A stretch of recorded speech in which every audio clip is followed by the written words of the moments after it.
Ерболқызы 1995 жылы 14 мамырда Атырау қаласы Мақат ауданында дүниеге келдім. Хамза Асанбаев атындағы орта мектепте білім алып, мектептің озат оқушыларының бірі болдым.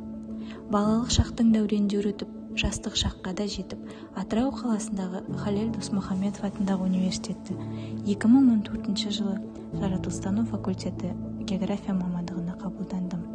Университеттің үздік студенттерінің қатарында болып, 2018 жылы осы университетті жақсы аяқтап, бала арманым шындығыма айналып, өзім білім алған мектебіме 2019 жылы география пәнінің мұғалімі болып жұмысқа қабылдандым. Ұстаз, әрбір оқушының жүрегіне жол таба білуі керек. Сонымен қатар алдына мақсаттар қойып, сол мақсатқа жетудің жолдарын қарастыруы қажет. Мұғалім өз пәнін біліп қана қоймай, ол мықты психолог және де ақпаратты сауатты болуы шарт. Бұл бүгінгі күннің басты талабы. Мен шәкірттерімді елін құрметтеуге, саналы сапалы білімді, болашағы жарқын, салиқалы ұрпақ етіп, өз елінің патриоты болуға тәрбиелеймін.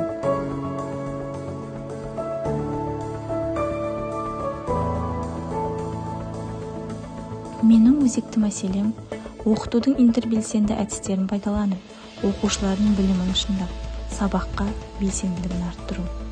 Мен өз білімім мен біліктілігімді арттыру мақсатында жаңартылған білім мазмұнының теориясы мен практикасы атты білімділік курсын аяқтап, оқушыларды критериалды бағалау мазмұны бойынша семинарларға қатысып, көптеген мәліметтер алып, теория мен практиканы сабақ барысында ұштастыра отырып, өз тәжірибемді шыңдаудамын. Мектепте ұстаз болып, оқушыларды білім нәрімен сусындатып жүрсем, үйде екі кішкентай бөбектерімді аналық жылуы мен махаббатымды беріп тәрбиелеудемін. Бүгінгі заманның талабы жаңашылдықты қалайды.